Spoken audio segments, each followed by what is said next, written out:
మన దగ్గర బాల అభివృద్ధి పద్ధతులు మరియు విధానాలు అనే అంశంపై కొన్ని అధ్యయన సామగ్రి ఉన్నాయి. తెలంగాణ టెట్ వంటి పరీక్షలకు సిద్ధమయ్యే వారికి ఇది చాలా ఉపయోగకరమైన సమాచారం అనిపిస్తోంది. ఇందులో పిల్లల మనసుని అర్థం చేసుకోవడానికి చాలా పద్ధతులున్నాయి, కానీ మనం ఈరోజు ప్రధానంగా ఒకే ఒక్కదానిపై దృష్టి పెడదాం. అదే ఇంటర్వ్యూ పద్ధతి. అంటే పిల్లలతో మాట్లాడి విషయాలు ఎలా రాబట్టాలి అనే శాస్త్రం. ఇది చాలా ముఖ్యమైన అంశం. మనం ఇంటర్వ్యూ అనగానే ఏదో ఉద్యోగానికో టీవీ షోకో అనుకుంటాం. కానీ ఒక బిడ్డను అర్థం చేసుకోవడంలో ఇదొక శక్తివంతమైన సాధనం. ఇది కేవలం ప్రశ్నలు అడగటం, సమాధానాలు తెలుసుకోవడం మాత్రమే కాదు, ఆ సంభాషణ వెనుకున్న సైకాలజీ, దానికి అవసరమైన నైపుణ్యం గురించి తెలుసుకోవడం చాలా ఆసక్తికరంగా ఉంటుంది. అయితే దీన్ని విడమరిచి చూద్దాం. ఈ సమాచారం ప్రకారం ఇంటర్వ్యూ అంటే పరిశోధకుడు పిల్లలతో గాని వారి తల్లిదండ్రులతో గాని ముఖాముఖిగా మాట్లాడి సమాచారాన్ని సేకరించడం. పిల్లల ఆలోచనలు, భావాలు, వాళ్ల సొంత అనుభవాలు తెలుసుకోవడానికి ఇదొక మార్గమనమాట. అవును. ఇక్కడ అసలు మ్యాజిక్ ఏంటంటే మాటల మధ్యలో దాగిన చిన్న చిన్న విషయాలను కూడా పట్టుకోగలగడం. ఒక రాత పరీక్షలో లేదా ఒక సర్వే ఫామ్లో ఇది సాధ్యం కాదు. ఒక ప్రశ్న అడిగినప్పుడు బిడ్డ చెప్పే సమాధానం కన్నా ఆ సమాధానం చెప్పేటప్పుడు వాళ్ల కళ్లలో కనిపించే మెరుపు లేదా గొంతులో వినిపించే సంకోచం ఎక్కువ సమాచారాన్నిస్తుంది. ఆ సూక్ష్మమైన తేడాలను గమనించడమే ఈ పద్ధతి యొక్క బలం. నిజమే. అంటే ఏమి చెప్పారు అనేదానికంటే ఎలా చెప్పారు అనేది కూడా ముఖ్యమే. సరే, మరీ ఇంటర్వ్యూలన్నీ ఒకేలా ఉంటాయా? ఈ మెటీరియల్లో కొన్ని రకాలు ఉన్నాయని స్పష్టంగా చెప్పారు. అందులో మొదటిది నిర్ణీత ఇంటర్వ్యూ, స్ట్రక్చర్డ్ ఇంటర్వ్యూ. పేర్లోనే ఉంది, అంతా ముందుగానే నిర్ణయించి ఉంటుందేమో. అవును. ఇందులో ప్రశ్నలు, వాటి క్రమం అన్నీ ముందుగానే రాసిపెట్టుకుంటారు. అందర్నీ అవే ప్రశ్నలు అదే ఆర్డర్లో అడుగుతారు. దీనివల్ల అతిపెద్ద లాభం ఏమిటంటే స్థిరత్వం. మనం 100 మంది పిల్లలను ఇంటర్వ్యూ చేస్తే వాళ్ల సమాధానాలను ఒకదానితో ఒకటి పోల్చడం చాలా సులభం. శాస్త్రీయంగా ఒక నిర్ధారణకు రావడానికి ఇది చాలా అవసరం. అయితే దీనివల్ల ఒక నష్టం కూడా ఉంది అంటున్నారు. ఖచ్చితంగా. మనం తయారు చేసుకున్న ప్రశ్నల చట్రంలోనే ఉండిపోతాం. ఊహించని అద్భుతమైన సమాచారం ఏదైనా ఉంటే అది బయటకు రాకుండా పోవచ్చు. అంతా యాంత్రికంగా అనిపిస్తుంది. దానికే పూర్తి వ్యతిరేకమైనది అనిర్ణీత ఇంటర్వ్యూ అని ఇక్కడ రాశారు. అంటే ఇది ఒక స్వేచ్ఛా సంభాషణ లాంటిదా? అసలు ముందే ప్రశ్నలు సిద్ధం చేసుకోరా? అలాగైతే అది పరిశోధన ఎలా అవుతుంది? కేవలం కబుర్లు చెప్పినట్టు కాదా? మంచి ప్రశ్న. పైకి చూస్తే అది కబురులాగే అనిపిస్తోంది, కానీ దానికో లక్ష్యం ఉంటుంది. ఇంటర్వ్యూ చేసే వ్యక్తి ఒక అంశంతో సంభాషణను మొదలుపెట్టి ఆ తర్వాత పిల్లల ఆలోచనల ప్రవాహంతో పాటే ప్రయాణిస్తారు. ఉదాహరణకు, స్కూల్లో నీకు బాగా ఇష్టమైనదేంటి అని అడిగితే ఆ బిడ్డ ఆటల గురించి చెప్పొచ్చు. అక్కడ్నుండి వాళ్ల స్నేహితుల గురించి, వాళ్లతో ఉండే గొడవల గురించి, ఇలా సంభాషణ ఎక్కడికైనా వెళ్ళొచ్చు. దీనివల్ల పరిశోధకుడు ఊహించని కొత్త కోణాలు బయటపడతాయి. ఓహ్, అలాగా. కాని దీంట్లో ఒక సవాలు కూడా ఉండే ఉంటుంది కదా? అవును. అతిపెద్ద సవాలు ఏమిటంటే సంభాషణ దారి తప్పకుండా చూసుకోవడం. అలాగే 10 మంది పిల్లలు 10 రకాలుగా మాట్లాడితే వాళ్ల సమాధానాలను పోల్చడం దాదాపు అసాధ్యం. దీనికి చాలా నైపుణ్యం, అనుభవం కావాలి. అంటే ఒకటి చాలా కఠినంగా నియమాలతో ఉంటుంది, మరొకటి చాలా స్వేచ్ఛగా ఉంటుంది. మరి ఈ రెండింటి మధ్య మార్గమేదైనా ఉందా?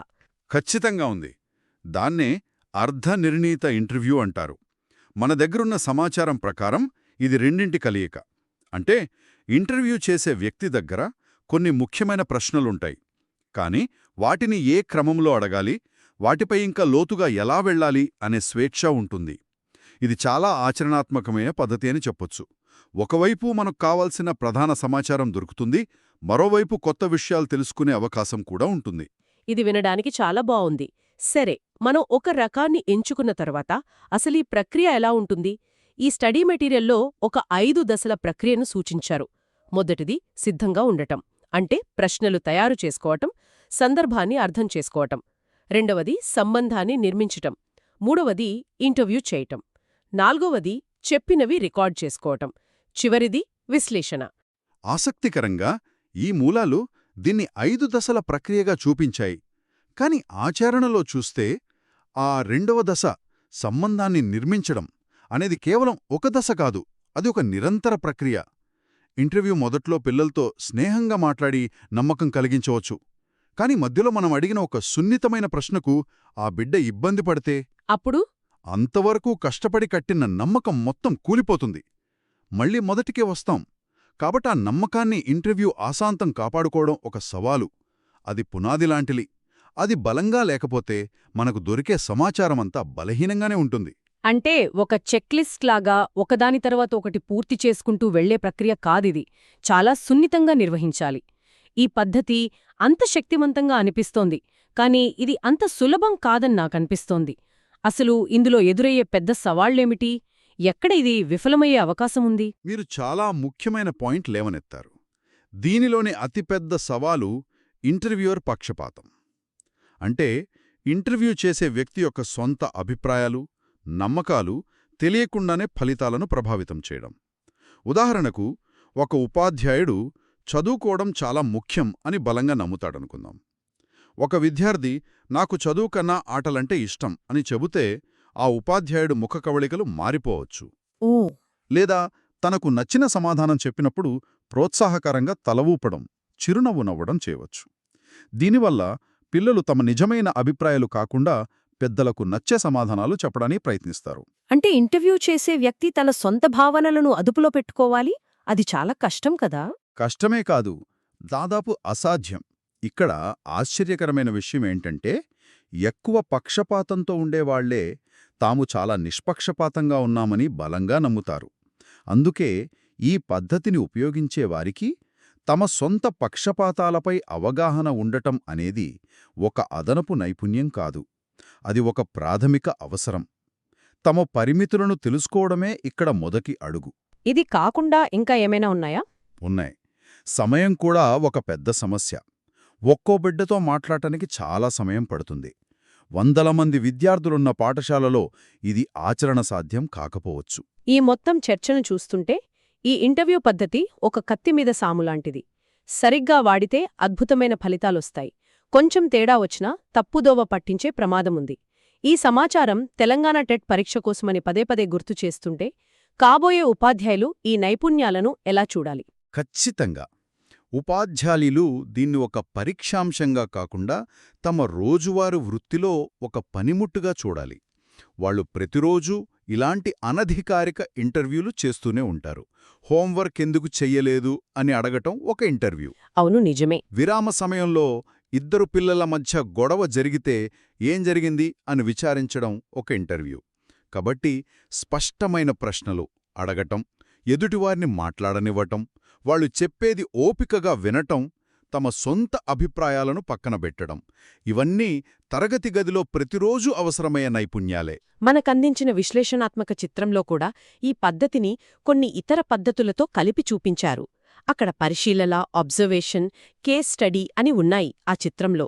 సోషియోమెట్రీ అనే పదం వినడానికి కొంచెం కొత్తగా, ఆసక్తిగా ఉంది. క్లుప్తంగా అది ఇంటర్వ్యూకి ఎలా భిన్నంగా ఉంటుంది? చాలా మంచి ప్రశ్న. ఇంటర్వ్యూ అనేది ఒక వ్యక్తి లోపలి ప్రపంచాన్ని, వారి ఆలోచనలను తెలుసుకోవడానికి ప్రయత్నిస్తుంది. కానీ సోషియోమెట్రీ ఒక వ్యక్తి యొక్క సామాజిక ప్రపంచాన్ని అర్థం చేసుకోవడానికి ప్రయత్నిస్తుంది. అంటే ఒక తరగతిలో పిల్లల మధ్య సంబంధాలు ఎలా ఉన్నాయి, ఎవరు ఎవరితో స్నేహంగా ఉంటారు, ఎవరినందరూ దూరం పెడతారు అనే విషయాలను ఒక మ్యాప్లా గీస్తుంది. ఉదాహరణకు, నీకు క్లాస్లో బెస్ట్ ఫ్రెండ్ ఎవరో అని అందరినీ అడిగి ఆ సమాచారాల ఆధారంగా వాళ్ల మధ్య సంబంధాల జాలను విశ్లేషిస్తారు. ఓహ్, చాలా ఆసక్తికరంగా ఉంది. అవును, ఇది ఇంటర్వ్యూలో దొరకని సమాచారాన్ని ఇస్తుంది. అద్భుతం. అంటే ఒక బిడ్డను పూర్తిగా అర్థం చేసుకోవాలంటే ఇంటర్వ్యూ అనేది ఒక పజిల్లోని ఒక ముక్క మాత్రమే. దాన్ని పరిశీలన, సోషియోమెట్రీ వంటి ఇతర పద్ధతులతో కలిపి ఉపయోగించినప్పుడే పూర్తి చిత్రం కనిపిస్తుంది. సరిగ్గా చెప్పారు. ఏ ఒక్క పద్ధతి సర్వరోగ నివారిణి కాదు. ఒక్కో పద్ధతి మనకు ఒక్కో రకమైన కిటికీని తెరుస్తుంది. కొన్ని కిటికీల నుండి వాళ్ల మనసు కనిపిస్తే, మరికొన్నిటి నుండి వాళ్ల స్నేహబంధాలు కనిపిస్తాయి. అన్నీ కిటికీల నుండి చూసినప్పుడే మనకు ఆ బిడ్డ యొక్క సంపూర్ణ చిత్రం అర్థమవుతుంది. ఈ మూలాల ఆధారంగా ఇంటర్వ్యూ పద్ధతిని మనం అనేక కోణాల్లోంచి చూశాం. ఇది పిల్లల అంతర్గత ప్రపంచంలోకి లోతైన దారిని చూపిస్తుంది. కానీ అదే సమయంలో దాన్ని ఉపయోగించే వ్యక్తి నుండి అపారమైన నైపుణ్యం, ఓపిక మరియు స్వీయ అవగాహనను కోరుతుంది. ఇక్కడ ముఖ్యమైన విషయం సమతుల్యత. ఒకవైపు శాస్త్రీయ పోలికకు అవసరమైన నిర్మాణం, అంటే నిర్ణీత ఇంటర్వ్యూ లాంటిది. మరోవైపు పిల్లలతో నిజమైన మానవ సంబంధానికి అవసరమైన సౌలభ్యం, అంటే అనిర్ణీత ఇంటర్వ్యూ లాంటిది. ఈ రెండింటి మధ్య సరైన సమతుల్యతను సాధించడమే ఈ పద్ధతి యొక్క అసలైన కళ. ఒక బిడ్డకు ఒక పెద్ద వ్యక్తితో మాట్లాడేటప్పుడు వారిని మెప్పించాలనే సహజమైన కోరిక ఉంటుంది కదా. మరి ఈ కోరిక ఆ ఇంటర్వ్యూలో వాళ్లు పంచుకునే నిజాన్ని ఏ విధంగా ప్రభావితం చేస్తుంది? పిల్లలు ఏ సమాధానాలు సరైనవి అని భావించి చెబుతారు?